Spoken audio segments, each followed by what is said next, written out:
أعوذ بالله من الشيطان الرجيم. بسم الله الرحمن الرحيم. إذا الشمس كورت وإذا النجوم انكدرت وإذا الجبال سيرت وإذا العشار عطلت وإذا الوحوش حشرت وإذا البحار فجرت وإذا النفوس زوجت وإذا الموءودة سئلت بأي ذنب قتلت وإذا الصحف نشرت وإذا السماء كشطت وإذا الجحيم سعرت وإذا الجنة أزلفت علمت نفس ما أحضرت فلا أقسم بالخنس الجوار الكنس والليل إذا عسعس والصبح إذا تنفس إنه لقول رسول كريم.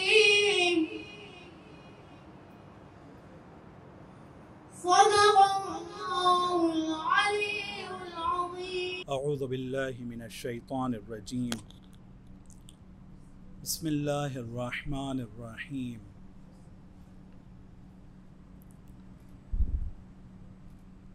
الحمد لله رب العالمين والعاقبة للمتقين والجنة للمؤمنين والنار للمشركين والكافرين والملحدين والمنافقين والغاصبين. ثم الصلاة والسلام والتحية والإكرام على أشرف الأنبياء والمرسلين خاتم النبيين شفيع المذنبين أبي القاسم المصطفى محمد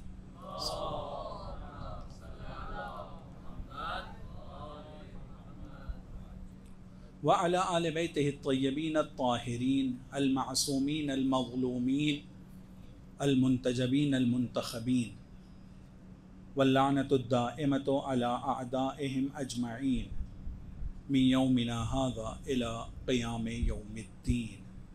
أما بعد فقد قال الله تبارك وتعالى في كتابه الكريم: أعوذ بالله من الشيطان الرجيم. بسم الله الرحمن الرحيم. والذين جاهدوا فينا لنهدينهم سبلنا وإن الله لمع المحسنين. صدق اللہ العلی العظیم. ایک صلوات پڑھیں بر محمد و آل محمد.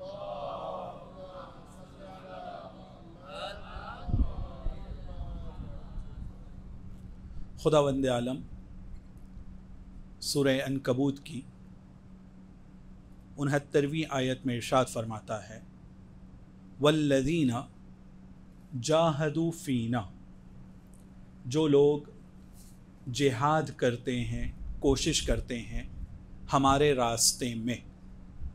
ظاہراً یہاں سبیل راستے کا کلمہ استعمال نہیں ہوا ہے. فینا یعنی خالصتاً للہ، جو اللہ کے راستے میں آگے بڑھتے ہیں. لنہدینہم،